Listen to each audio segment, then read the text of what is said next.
大家好啦，今日介紹卡牌遊戲就叫做 VTC 僵屍校園。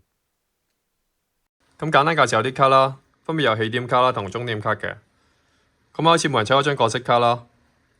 咁我哋遊戲咧有分低、中、高難度嘅。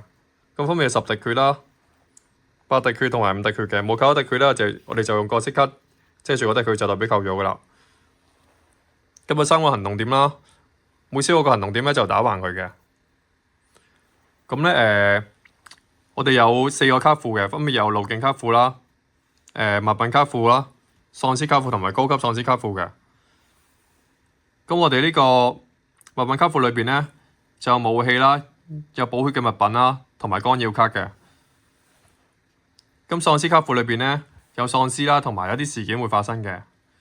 咁高級喪屍卡庫啦，都係啲高級喪屍啦，同埋都會有事件發生嘅。咁個遊戲流程係點樣嘅？首先抽3張卡啦，抽張路徑卡，抽張物品卡，同埋抽張喪屍卡嘅。咁喪屍卡就唔扣行動點嘅，就處理咗先啦。咁我嘥個行動點裝一個武器啦，再嘥個行動點攻擊佢啦。咁佢死咗之後咧，放返落卡底啦。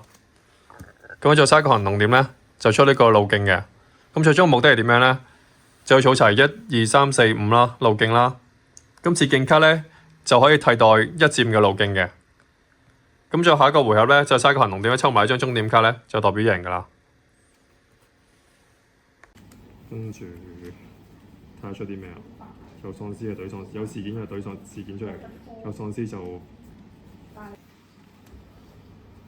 咁最後尾就贏咗啦，就出齊呢5張嘅路徑卡啦，1、2、3、4、5啦，咁就出咗2個武器啦，最後尾得返7滴血嘅。